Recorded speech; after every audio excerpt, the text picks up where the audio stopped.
Muffin family? Hopefully you guys are having a super fantastic day today. Just in case we've never met, we never formally introduced ourselves. My name is Patrick Raby II, also known as Coach Pat, and I'm always bringing you that energy through health, fitness, and wellness. And for today's video, I had this idea, came across some videos on social media and things like that, talking about different myths and what's true and what's not true. And I figured we'd go through some of the fitness myths that are out there. We kind of go through and just talk about them a little bit. I actually have this article pulled up right now that is called the 33 popular workout myths debunked. I will leave this whole list, this whole blog down in the description below so you guys can go check it out for yourself and do a little bit of research as well. But we're gonna go through all these. We're not gonna go through all 33 of them. But I'm gonna pick some, I'm gonna go through, and we're just gonna talk about them a little bit, just from my personal opinion, my professional opinion. I thought it'd be kind of cool to talk about some of these things, so let's go. All right, starting off with our first myth, the first one is the number on the scale is all that matters. Of course, that is completely false. The reason for that being is because there's a whole bunch of different factors to look at when you're talking about weight loss, weight gain, whatever your goals are. There's a whole bunch of different factors that you have to look at when it comes to looking at the scale. All right, stress plays a big part, diet plays a big part, water intake plays a big part, exercise level, fitness level, all these different types of things play a part. Plus, you have to remember that in order for everybody to maintain healthy body function, everybody needs to maintain a certain body weight, a certain body fat percentage based on their height, gender, age, a whole bunch of different things in order for their body to maintain its healthy function. So if somebody is too skinny or too heavy, there's a whole bunch of health problems that can arise from those. All right, so keep that in mind just in case you are going after weight loss, weight gain, because the big thing you hear is everybody wants to lose as much weight as possible, or they want to gain as much weight as possible. And a lot of times going in either direction too far is not sustainable for any person. That's why you see the people who lose a lot of the weight, especially if they lose it real fast, they end up gaining a lot of that weight back. So my advice to every single person out there, don't focus too much on the scale. If you didn't lose weight this week when you lost 2 pounds last week, that doesn't mean that you're a failure and your weight loss journey isn't working. It just means that the scale didn't move.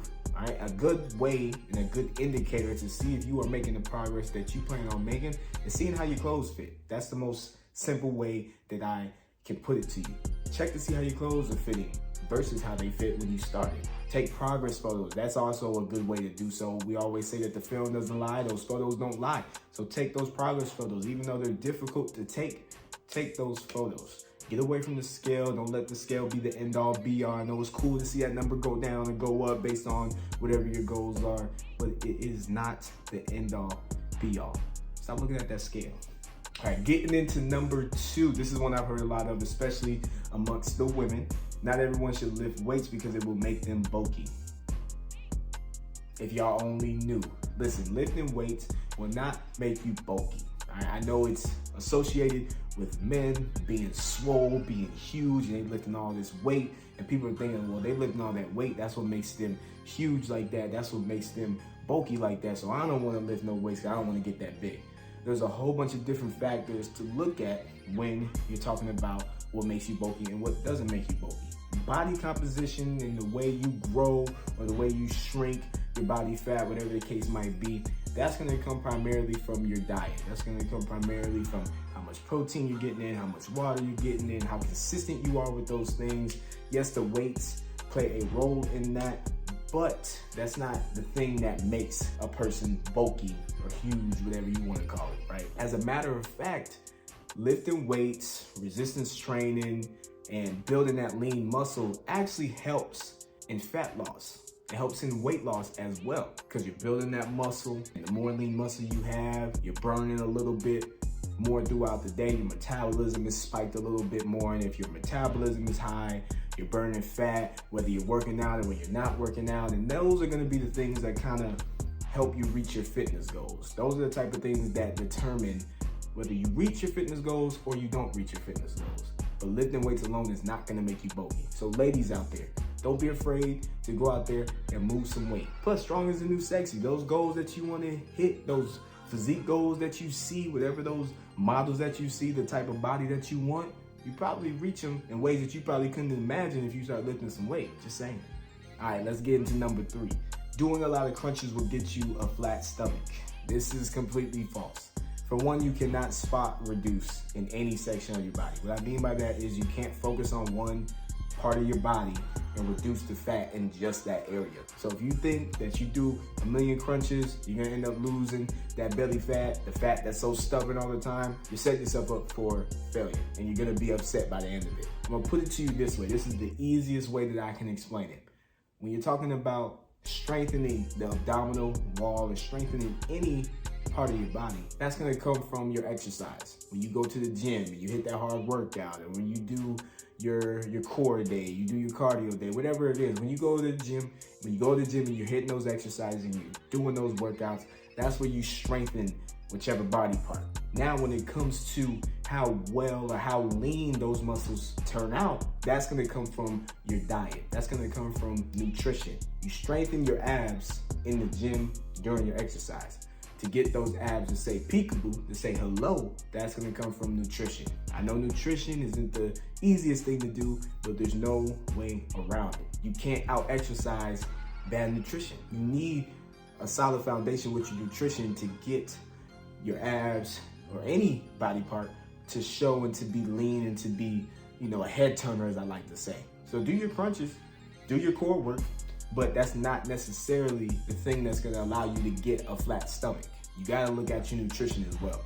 If you don't believe me, try it for yourself. Don't take my word for it. All right, next myth. You can eat whatever you want as long as you exercise. I kid y'all not. I used to think like this. I used to think I could eat anything and everything. I'm getting in, I'm highly active, I'll be good. Now, from a aesthetic standpoint, like as far as how you look, yes, there might not be too much of a difference there. Like, yeah, you're working out all the time, but you're eating everything that you want. There might not be a change there. That might be something that isn't noticeable right off the bat, right? But when you're eating all this junk food and you're eating all this food that isn't really good for you in excess amounts, it doesn't matter how much you're exercising, you cannot out-exercise a bad diet.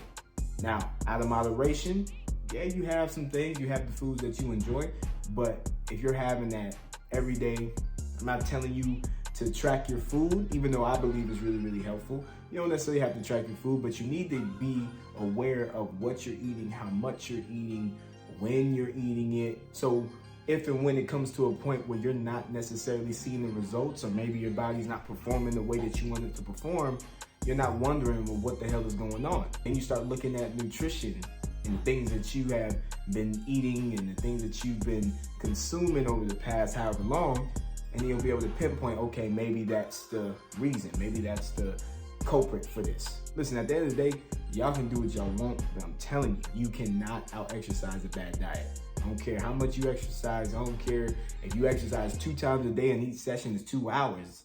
You cannot out-exercise a bad diet. I learned that the hard way. Once I started changing my nutrition up and I started seeing the performance in my body, man, it was a game changer, I promise you. All right, this next myth is one that I actually touched on in a previous video where I talked about the 5 things I wish I knew before I started my fitness journey. And this says workouts should be at least an hour. And this is further from the truth. What I want everybody to focus on, especially if you're just starting out in your fitness journey, focus on something that's sustainable for you. That's the most important thing. So if you can get it in 3 times a week at 30 to 45 minutes, cool, keep it at that. If all you got is 20 minutes, cool, keep it at that. And for those of you who say, oh man, 20 minutes is not enough, you obviously haven't done the workouts that I've been posting for a while. Go try one of those and then come back to me and let me know how it is in 20 minutes. But the amount of time that you spend in the gym, in my personal opinion, it doesn't really matter as long as you are effective with that time in the gym. Because there's people that say they spend 3 hours in the gym, 2.5 hours in the gym, but they spent a good portion of that talking to everybody in the gym.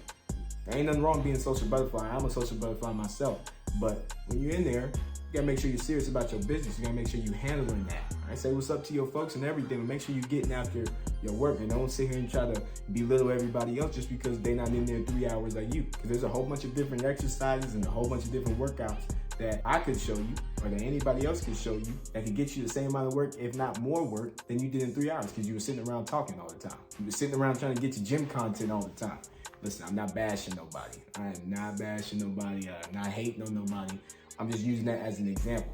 No, you do not need to be in the gym at least an hour to see results. You just need to make sure that you are effective with the time that you do have with your exercise, whether that be a walk, a hike, swimming, maybe you do home workouts. If you do have a gym membership, you get your workout in the gym. However you get it in, just make sure you're consistent with it, make sure it's sustainable for you, and make sure that you are using that time effectively. That's all I had to say. All right, our last myth of the day. Remember I told you this article has 33 myths on here, and you probably could do research for hours and hours on different type of myths within the fitness industry, within the fitness world. I'm only gonna give you, I think that was 5.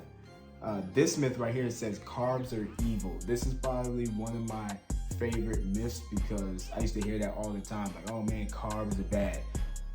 No carbs after 5 p.m. or no carbs after a certain time. Make sure you have a carb window, or make sure you, like, I've heard so many different things and I used to believe a lot of these things. But when you think about it, carbohydrates, that's, you know, the actual term for carbs, just in case you didn't know, those are essential to our nutrition. So protein, carbs, and fats, those are the 3 main macronutrients that you need in your diet every single day. Now, of course, an excess amount of anything can have negative effects on your body. It can actually harm your body. So too much protein, you can have too much protein and it can cause things like, you know, stomach discomfort, really bad gas, and things like that. So those of you who drink, you know, like 8 protein shakes a day and wonder why you gassy all the time, you clearing the room out, now you know why.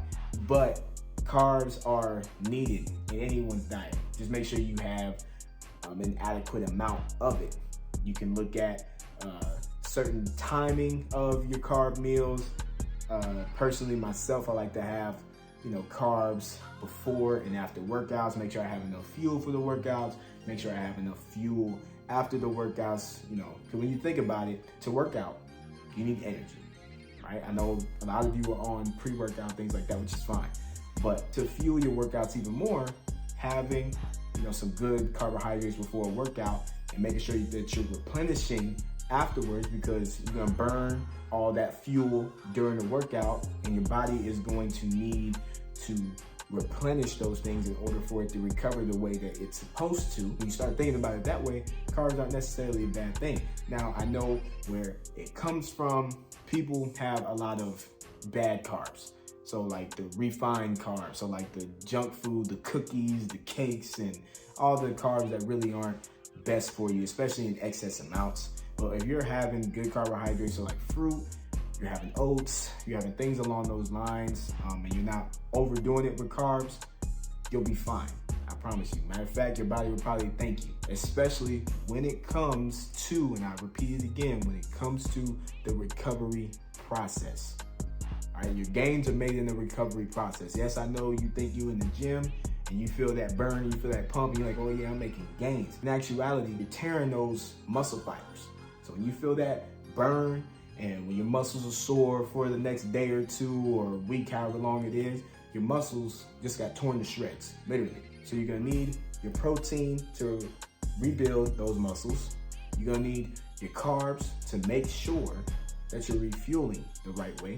And you're gonna need the fat to help out with inflammation, reducing the soreness in your body and things of that nature. And if y'all want another video on macronutrients and the roles that they play in post-exercise recovery and things of that nature, let me know in the comments below and I'll do another video on that. But I say all that to say that you need all of your macronutrients. You need an adequate amount of all your macronutrients. So with that knowledge, you start to look at some of these fad diets. I'll pick out one, keto being one. That is something that's very, very popular.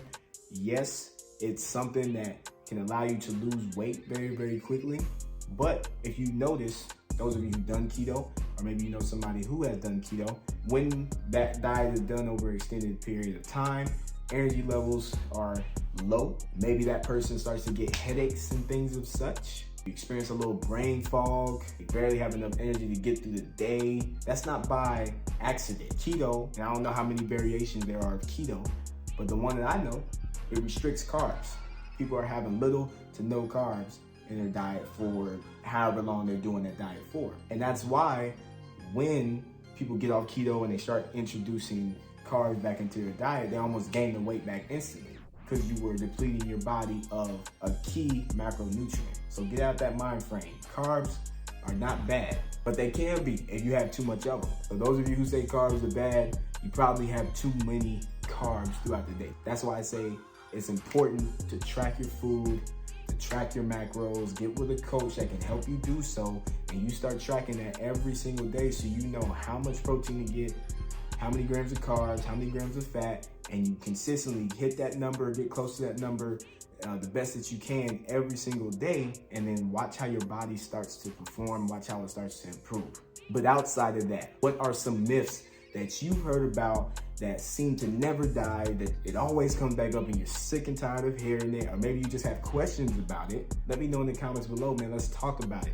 Once again, I'm gonna leave this blog in the description below so you guys can go ahead and check it out. Like I said, there is 33 different myths on this particular blog that you can go ahead and read about, and you can kind of gather your own opinion, gather your own knowledge about it, and yeah, you just go from there. But y'all have a super fantastic day. Thank you for tapping in with another video. Every person that has watched the video, every person that has subscribed, every person that has shared a video of mine, man, I appreciate you guys so much. We are growing and growing and growing, slowly but surely. All right, we're gonna get to those goals by any means necessary. We're trusting our process, we're trusting our ability, and we're getting after it by any means necessary, man. But I just wanted to take the time and do my due diligence and say thank you for the support so far. But this is only the beginning. We haven't even put a dent in what we're trying to do.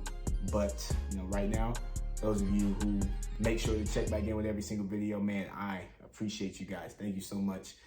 It is Patrick Raby II, Coach Pat. Make sure that you continue to crush it, you continue to kill it, and most importantly, you continue to be yourself. Why? Because that's the only way that you and I are gonna go ahead and succeed, okay? Much love to you guys. I'll see you guys in the next video. Y'all have a good one.